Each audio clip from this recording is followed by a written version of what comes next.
నన్ను కోసినా కూడా 18,500 కోట్ల రూపాయల కంటే ఎక్కువ ఆదాయం లేదు. ఏం చేస్తారా నన్ను చెప్పురు ఉద్యోగ సంఘాల నాయకులను అడుగుతున్నా, ఏం చేస్తారు? నన్ను కోసుకుంటే తింటారా?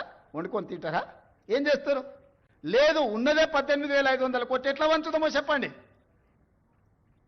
ఏది ఆపమంటారో చెప్పండి. వృద్ధాప్య పెన్షన్లు ఆపమంటారా? ఉచిత కరెంట్ ఆపమంటారా?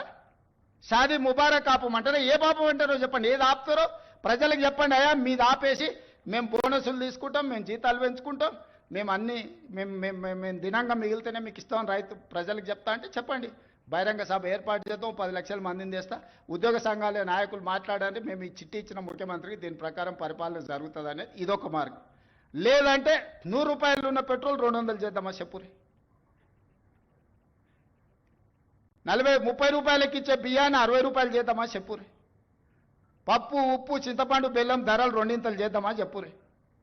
ఏది పెంచుదామో చెప్పుండ్రి. ఎక్కడ ధరలు పెంచుదామో చెప్పుండ్రి. ధరలు పెంచకుండా ఉన్న పథకాలను ఆపకుండా కొత్త కోరికలు నెరవేరవు. కొత్త కోరికలు కోరుకొని మనము నిరసనలో ధర్నాలో దీక్షలో బందో చేస్తే ఉన్న వ్యవస్థ కూడా కుప్పగూలుతుంది. ఉన్నది కుప్పగూల్చుకుంటే ఇంకా మళ్ళీ తిరిగి తేరుకోవడానికి కూడా ఇంకేం లేదు. ఇంకో దివాలా రాష్ట్రంగా మనం మారుతాము. ఇవాళ మీరు సమరాలు చేస్తే శాంతి భద్రతలు దెబ్బతింటే పెట్టుబడులు ఆగిపోతాయి.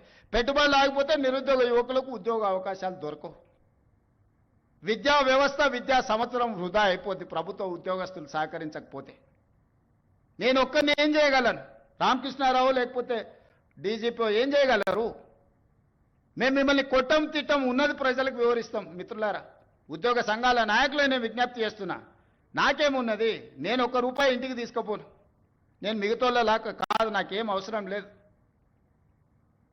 నల్లమల్ల అడవుల నుంచి ఒక చిన్న గ్రామం నుంచి రాష్ట్రానికి, తెలంగాణ రాష్ట్రానికి ముఖ్యమంత్రి అయినా ఇది ప్రజలు ఇచ్చిన గొప్ప గౌరవం.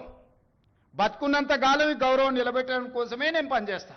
నాకు వేరే కోరికలు లేవు, వేరే ఆలోచన లేదు, వేరే ఆదాయం అక్కర్లేదు.